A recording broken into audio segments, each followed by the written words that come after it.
Day 2 of Writers Week 23. You can clap. Yeah, go ahead.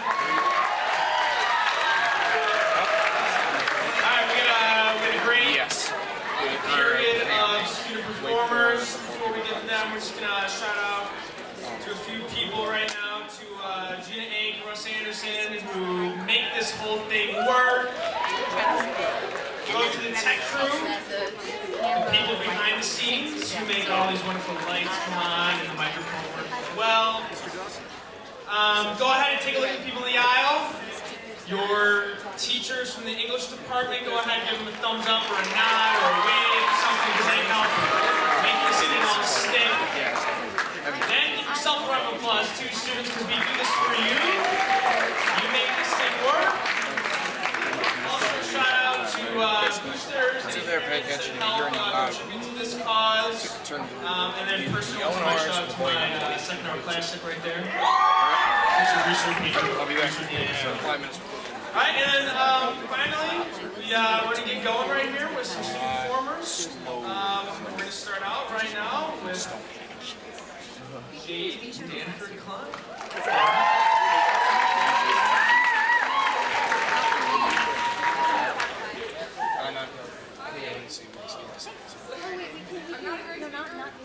My foot's like vibrating right now, so crazy. I'm going off script for a second there because I actually was up here last year and I gave a speech. Can you guys hear me? Okay, cool. I gave a speech about high school and I said it was going to be one of the best times of your life. And I don't know if it's going to be. I can't promise you all are going to peak in high school. And that's probably a good thing, but I think that was the wrong thing to say, and I'm sorry. And if you're having a good time, awesome. And if you're not having a good time, I'm sorry. And I hope it gets better. And if you want a hug, I hope I look approachable enough. This is a college essay that I wrote about failure.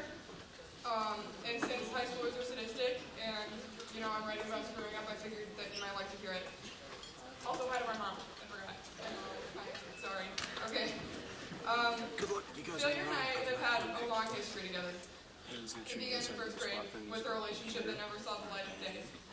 I'd had my eye on a boy called Max for about 3 weeks, which, considering my short attention span, was a while. And I figured that the best way to tell him that he was my boyfriend was to make him a card for Valentine's Day. So for almost half an hour, I slaved over the perfect card, and the end result was breathtaking. It was a pop-up card, and so from the outside it looked unassuming, but when he opened it, it would pop up like a love leopard on hunt for some man candy. The next day, I sauntered up to Max, and I whipped his card out from behind my back. I handed it to him, and he held it like you would hold the box if you knew that a dead puppy's head was inside it. Slowly, painstakingly, he opened it, and then the pop-up heart flew at him like a viper, or a decapitated puppy's head attached to a spring like some kind of jack-in-the-box from hell. I beamed at him, and I made my great proposal. Will you be my Valentine? I returned home that day with a bag of obligatory Valentine's Day cards from my classmates and the ignominious stench of a woman scorned. My mother watched as I slammed the door and kicked my shoes into the closet with vehemence. She asked me cautiously, "How did it go?" I squared my shoulders and answered indignantly, "Max is already Hannah Horton's Valentine." This happened in real life. I threw myself down on my bedroom floor and dumped out my bag of Valentines. As I filed through them, sucking contemptuously on a cherry Young Diddly Fun Dip, I stewed over Max's rebuff. Although I was scrawny, gangly, and very creepy, and Hannah was a sweet and precious little flower child who wore a different colored hair bow every day, I refused to believe that she was more likable than me. The rest of the afternoon, I wallowed in an incredulous rage that progressed in intensity as my candy supply dwindled. That was the first of many rejections, not only from boys, but also from sports teams, school organizations, competition, and the list drags on like a slug with arthritis. I took each and every failure personally, but as I kept collecting the shattered remnants of my pride, I realized that in first grade I never would have accepted rejection with a bowed head. Although I did my fair share of pouting, my self-confidence never wavered in the face of failure. So I figured I owed it to first grade Jay not to base my confidence on outcomes, but on efforts. After Max, I went on to accumulate a wealth of uninterested potential boyfriends. To this day, I continue to leave a trail of totally unscathed hearts behind me. That first grade Valentine's Day was the beginning of my ever-progressing legacy of failures. But no matter how many of my efforts crash and burn, and so many have, I will always say that I tried and be ready for the next chance to put myself out there. So in a sense, failing is one of my greatest assets. And it also seems worth mentioning that Max, my first true love, is now a successful surfer and model, so no one can say I didn't always have great taste in men. Up next is Randall Winwet.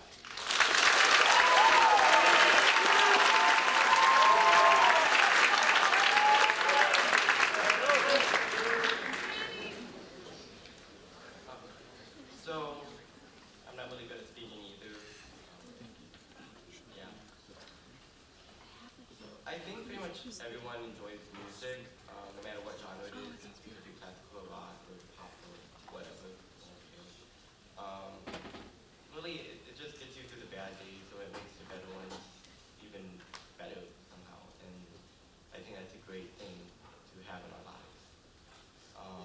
And it's always in your life. You're listening to it in the morning, you're listening to it in the hallways on Fridays.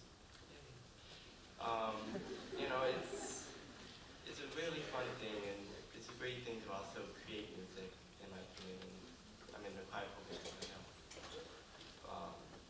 With all this in our lives, we don't realize how much it affects us, but it really does affect us greatly. Without further ado, affects music. It sets you free and makes you forget for 3 minutes that after you got on your chest, or the silence report that you forgot to turn in. You're listening to the first verse, and then you hear it. The build up to the great part of the song, and it comes. The bass that booms, the beat that makes you dance, and the lyrics that crowd your mind until they have to come out. You find yourself singing or humming the tune, and that's in your head all day while you walk to the beat in the halls. And it's something that everyone enjoys. Music ties everyone together in a melody and a harmony that draws any person in like a monster flame. The notes, the pictures, and the lyrics, they combine to create inspiration, filling the individual with hope that maybe, just maybe, they can do what they were told that they can't do. Music achieves what we are often told that we can't. It achieves the impossible. And up next, Sonia DeWood.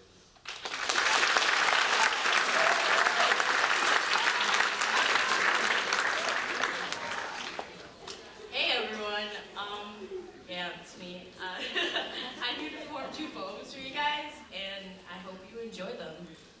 Alright, the first one's called Dear America. Dear America, school, it's such a tool, giving us tests and requests, only to make a better generation. Not to help a whole entire nation who needs to be educated about how race is still embraced. It's not even real, it's just an idea, created to subject certain racial classes to lower statuses. It's really unsettling how no one looks at this as wrong. It's become such a social norm, it's become so warm. Please wake up, don't kick your face up. Your mind is what matters, not your behind or eyeliner. Generation after generation, it's all the same. Assimilate, limitate, imitate. Don't make anything unpoised. We don't want to be the attention of the noise. Now, we've had a black president, and some of the residents of this nation get killed. We cry Black Lives Matter, but they say, oh, whatever, you Mad Hatters, all lives matter. Open your eyes, realize real lies. Take a moment to reflect and intake all of this. You see why I'm upset? Change can happen when everyone is not lacking the education, the projection, the acceptance. Dear America, please, educate yourself.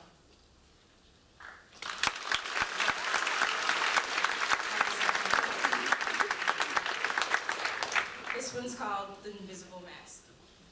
It's an invisible cloak that makes up some individuals, covering up the cracks and halves we don't see. So when this person walks among us, they can look as if they're at peace or as a beast. We don't know what entity really is underneath, only they know who they are. How do we know when someone is broken? Do we need some type of token? When someone is hurting, it's not as obvious as flirting. Sometimes you can tell, and sometimes it's hard to know. So with that in mind, when you see a person, just know they can have a hole not visible to the eye. Just know, not the one side you perceive as real. It could just be all a facade, because they don't know how to say they want to be saved. Please be aware and just try to show that you care.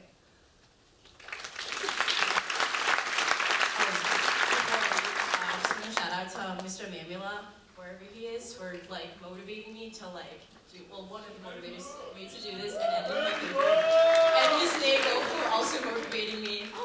Next up is Natalie Shea.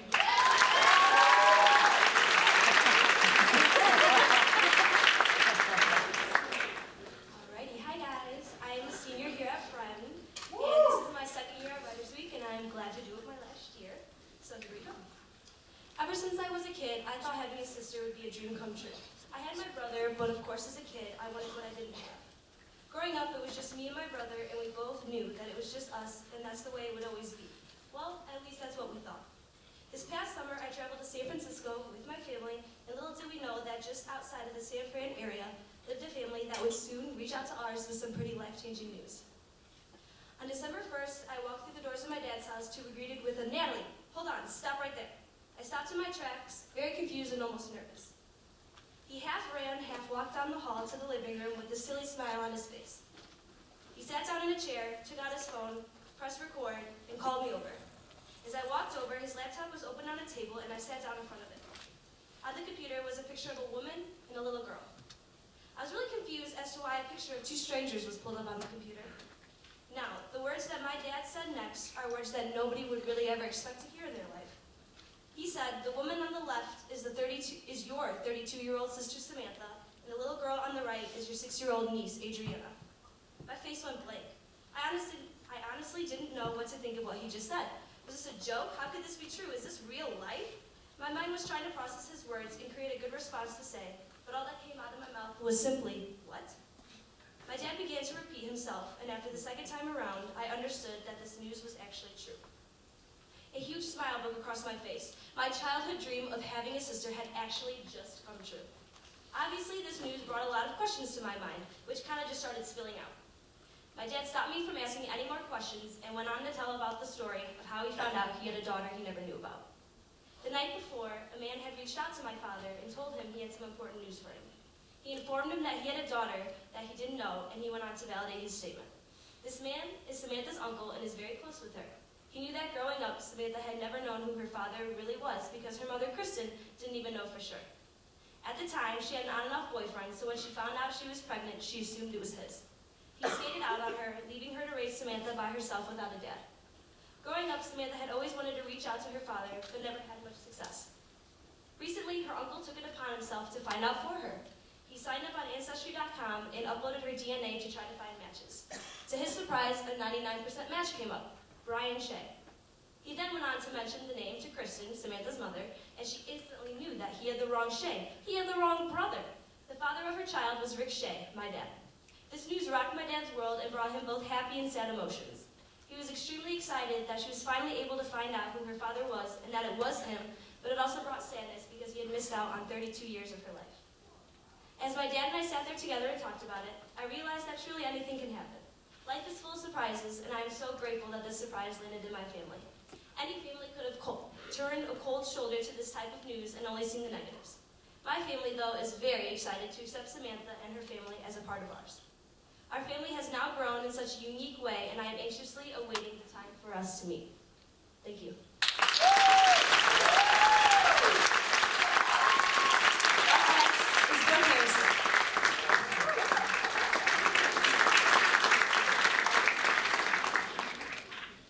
Hey guys. Alright. I babysit for about 15 families. I spend a majority of my time with kids under the age of 10, and I love every second of it. If you haven't had the opportunity to be around little kids and listen to some of the absurd stuff that comes out of their mouths, allow me to enlighten you with some wise words of wisdom from the kids I babysit. Everything I'm going to share with you is completely true and was written down in my phone over the span of 3 years. I'm reading it to you now not to embarrass these children, but purely for your enjoyment. One time I asked Nathan, "Who are you going to marry?" Nathan, age 5, replied, "Let me tell you, not a fat girl." Nathan also said, "You sing background and I will sing front ground. We will sound so good." I said to Josiah, "So how old are you?" Josiah looked at me and said, "I'm 4. "When do you turn 5? Josiah replied, "I don't know. I have to wait for another birthday to turn that number." Colin, age 4, admitted, "When I was born, I didn't come out of my mom's butt, so so they had to give her medicine and cut her open.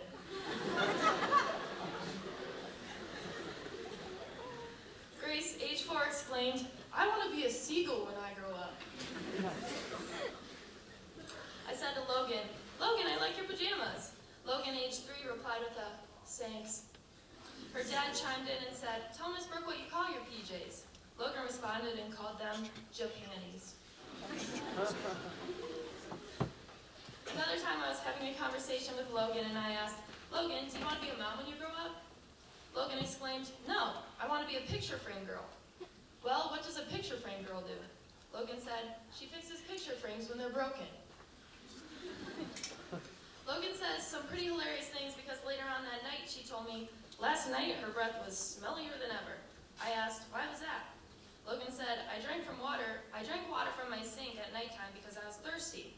I followed up and asked, "So the water was stinky at night?" Her brother Hunter burst out to say, "Yeah, because skunks come out at night. That's what makes the water stinky."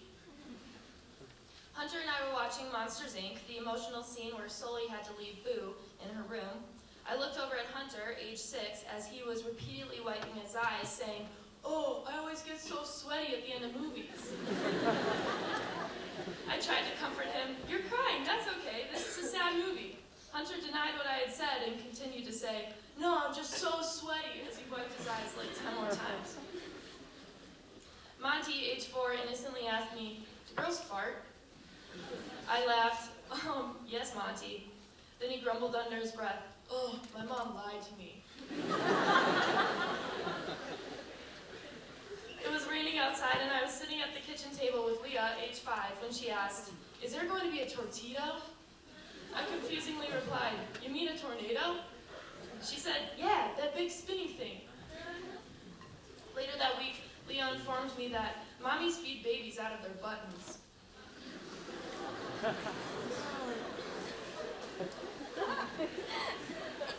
Alton, age 7, said, "I play the drums." His sister Hannah, age 5, exclaimed, "I play the microphone."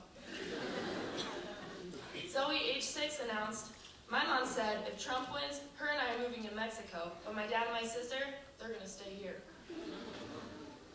I asked Winston, "What kind of pizza do you want?" Winston, age 3, yelled, "Mini meatball pizza," referring to sausage pizza. Nicole, age 10, questioned me in an intense game of Would You Rather.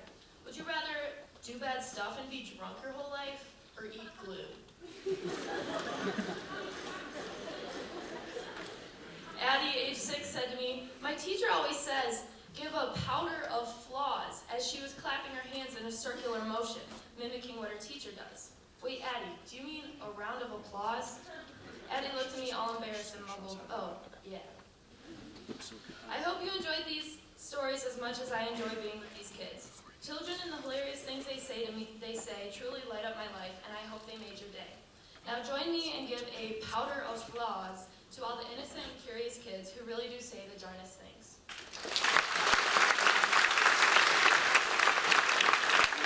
Next up is Poetic.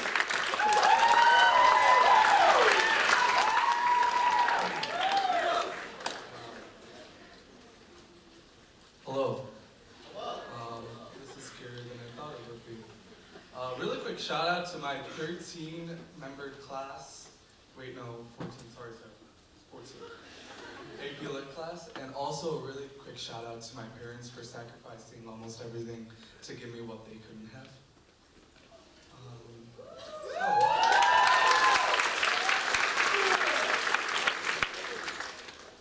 Miss Wadala instructed the class to fill in character traits for our story's main character. I didn't know who or what my character was going to be, so I started doodling. A gray circular face of a boy with a frown appeared. I couldn't exactly tell you why I chose a sad boy, but it felt appropriate. A small poem began to emerge in the margins of the doodle. Faggot became the first word next to the pencil's face. Words to describe the shamed boy continued to fill in the stanzas. The piercing words that shredded his confidence began to make the inanimate image come to life. He just wanted to be seen as a regular human, but the barrier of masculinity defined him as less of a man, and instead he was seen as a faggot. I stopped writing, I dropped my pen, I closed my notebooks, I put my earbuds in, drowning the whole world out. I realized I was subconsciously writing about myself. I was the faggot. The uneasiness between my thoughts and actions troubled me as I sat in my next period class, confused. The oppression of having to conform with acceptable social behaviors and guidelines confused me. I asked myself why, in order to be a guy, we had to play sports like football or basketball, but not cheerlead. Why it's so important to stay up to date with the latest rap albums released, but not cheer on Lady Gaga's or Beyonce's new single hit. Or even why the color pink is too girly for a guy to wear.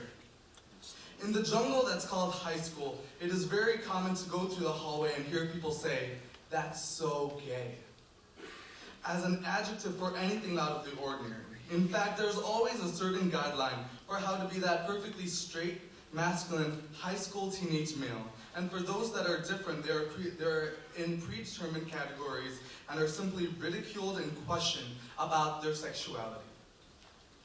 I was struck by the similarities of the guidelines of masculinity set by my own two worlds, America and India. During the days before coming to the United States from India, the tears and the laughs echoed in my house. But the clearest of all were the mantras of expectations that were bestowed upon my shoulders. "Engineer," said one family member. "No, no, no, let him choose," said another. Then a voice boomed. "He is a man. He will be an engineer." We all laughed. The extremity of hypermasculinity went deeper than the conversation in my household. People spat on the streets with disgust on their face when they saw hijras, transgendered men or women. They made dehumanizing jokes. They laughed demonically. As a child, I sat there, helpless, as the world around me shackled every little boy and taught him how to properly act like a man. The imaginary shackles set by my cultural expectations carried non-negotiable circumstances. Masculinity was defined. The answers were already predetermined for me, and they were set goals and guidelines that my community expected me to follow. I knew the yellow brick road laid out in front of me was not the one for me. I had to find my own road to my own life. I found myself grappling to fit into societal norms. The emotional stress of social ideals caused me to change myself and succumb to the oppression that conformity really was. For the longest times, I condemned my actions. Everything I did was based on how to be that perfect man. The guidelines set by society have been suppressing me to the point where I didn't recognize myself.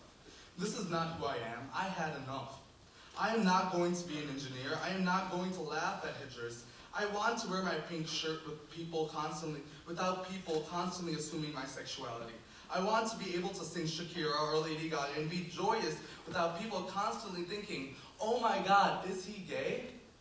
And finally, I want to be treated as a regular person rather than be defined by my assumed sexual orientation. Rather than comply with the guidelines of society, I am going to focus on who I am as a person. I am just an 18-year-old high school male who cannot be defined by the standards of masculinity, and I accept that. Thank you.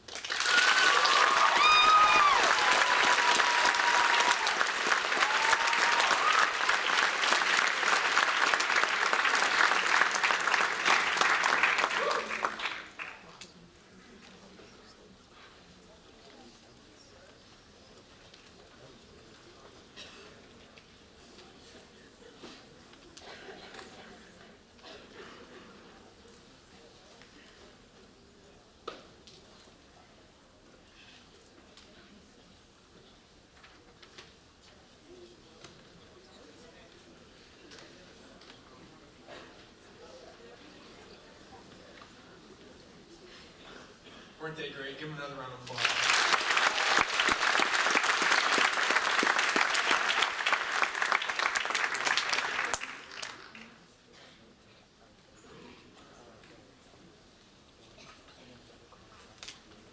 We got some time, so we have some additional pieces that our performers would like to share with all of you. So first up, with the additional stuff here is Sophie.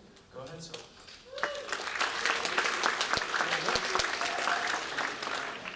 So this is from like 7th grade. It's like little scripts, because sometimes I would just like write scripts for fun.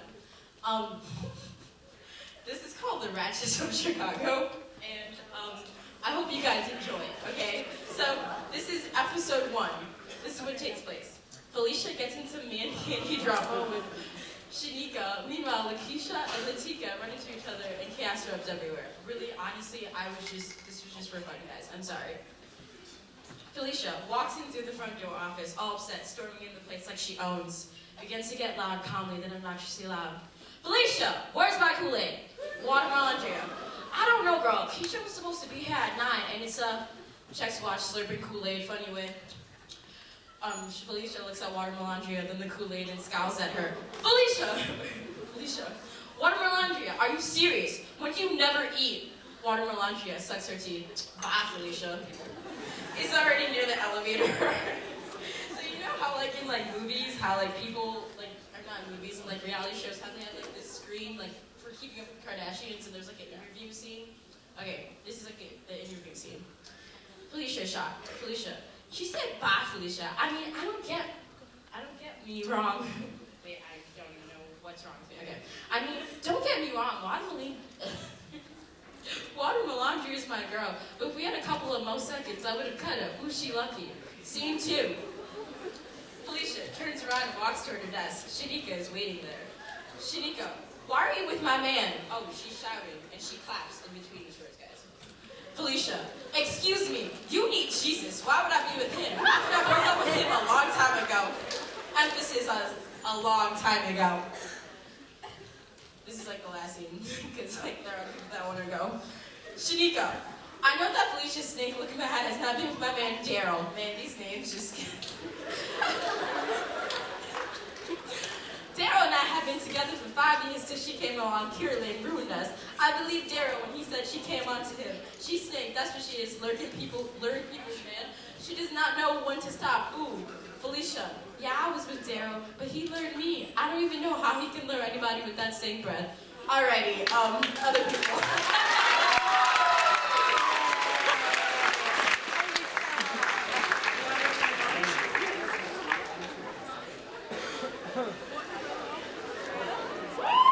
Up again, J. Ganford Klein.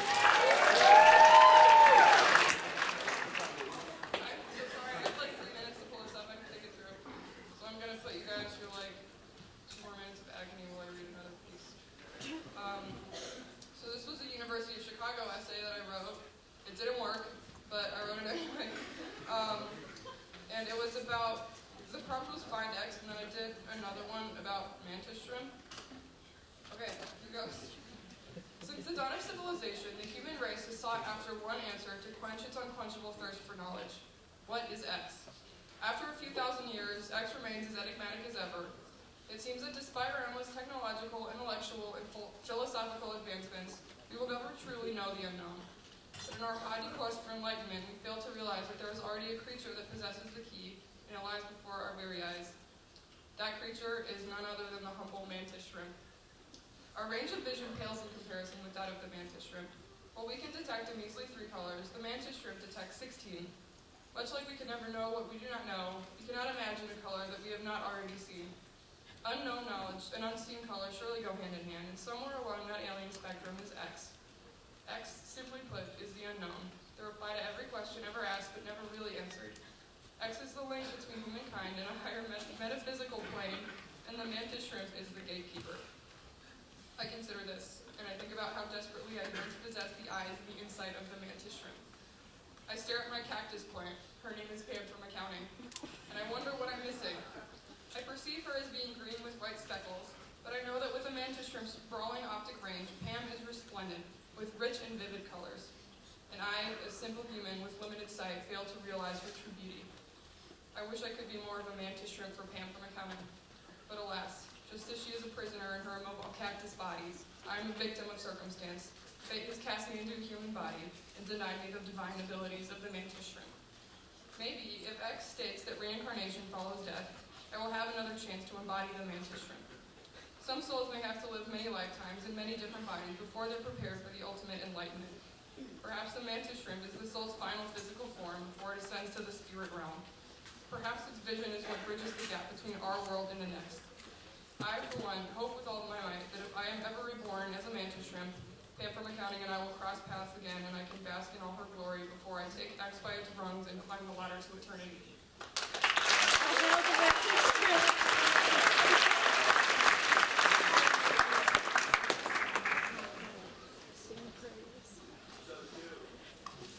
Up next, Nikhil Beatty.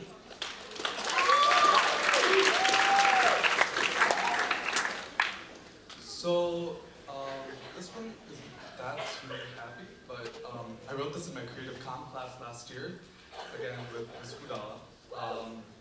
And so, this one was actually, just a preface to it, is that one time I was going in the hallway and then someone stopped me and it's like, hey, you're Indian, right? I'm like, well, yeah, I am. And she's like, and then the events that occurred after it ended up in a conversation where it's like, so are all brown people terrorists? And this is something that I wrote as something that's triggered from that. I pledge allegiance to the flag of the United States of America and to the republic for which it stands, one nation, under God, indivisible, and liberty and justice for all. I take that pledge every day. I take that oath every day. I take my dignity to that flag. I bow down to the movement of that billowing flag, to the movement of the people. I am a person.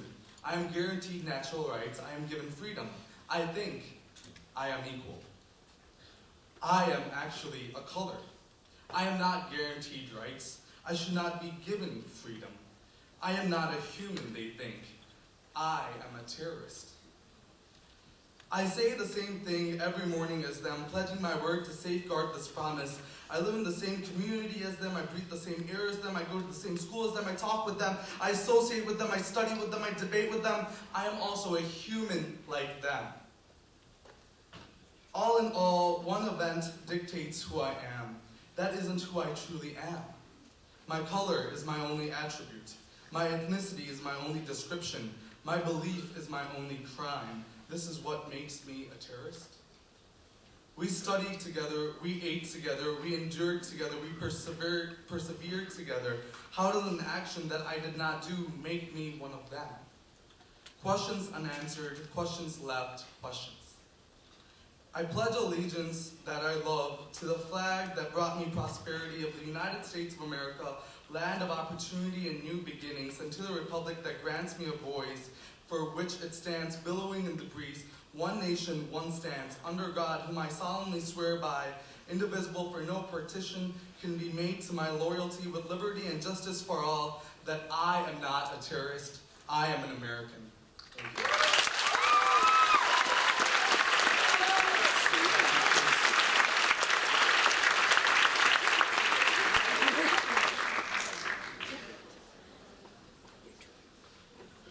All right, Randall's got one more thing to share, and then we'll do a little quick Q&A. So go ahead one more time, Randall.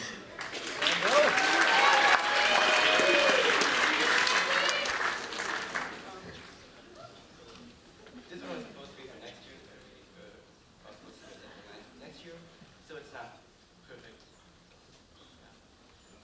Rain. The streets of bluish clear drops fall to the ground, battering it with its momentum. The pittering and the pattering of the drizzle, the splishing and splashing. The musical sound of the ticking almost sings a long, long song. The shushing sound of the downpour, the refrain.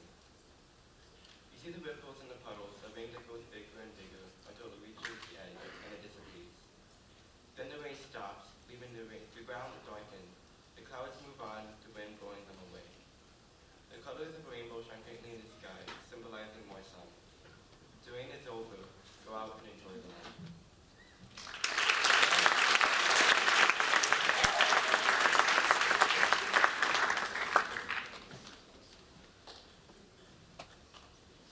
All right, we'll take about 2 questions from the crowd. So if you got any questions for our performers right now, go ahead and raise your hand. Teachers, help me out. It's hard to see all y'all. Right there. Hi, my name's Poetic, Randy. I love your piece. What's your favorite song?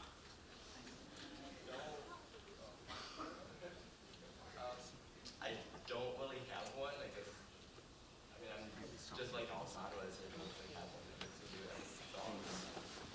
I just sing along with the song, like, I don't have speeches and stuff, so.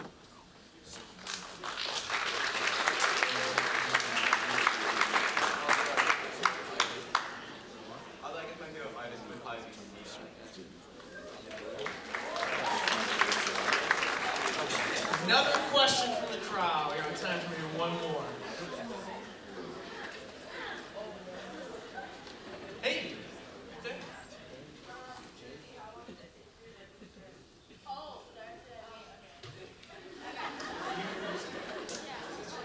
Easy. All right. How long did it take you to write your script? Easy. Alright, so, I don't know, in 7th grade, I guess I just started, and then, like, I stopped, and freshman year I started, and then I stopped. So it just depends on the mood. So that took me, I guess, what, 7th, 8th, 9th, 10th, 11th. I didn't graduate yet, so that's like 5 years it took me, basically, and I'm still, like, working on it, so, woo! Thanks, Gina. Thanks, Mike. Oh. All right. We got one more question, and then we are done. Go ahead. All right. Inspiration behind that lovely piece. Okay, so low-key, I was watching Keeping Up with the Kardashians, and I was like, I'm like, wait, why isn't there ever, there's just like, if you ever look at like the reality shows, like Keeping on Beverly Hills and all those shows, whatever, like you never see like just a dominant group of black people that actually act ratchet. Because like if you look at like Keeping, no, that's not actually that ratchet, actually, honestly, I feel like that's not that ratchet. So I was like, we need to add some more raw action, ratchet action. So then I just like did it.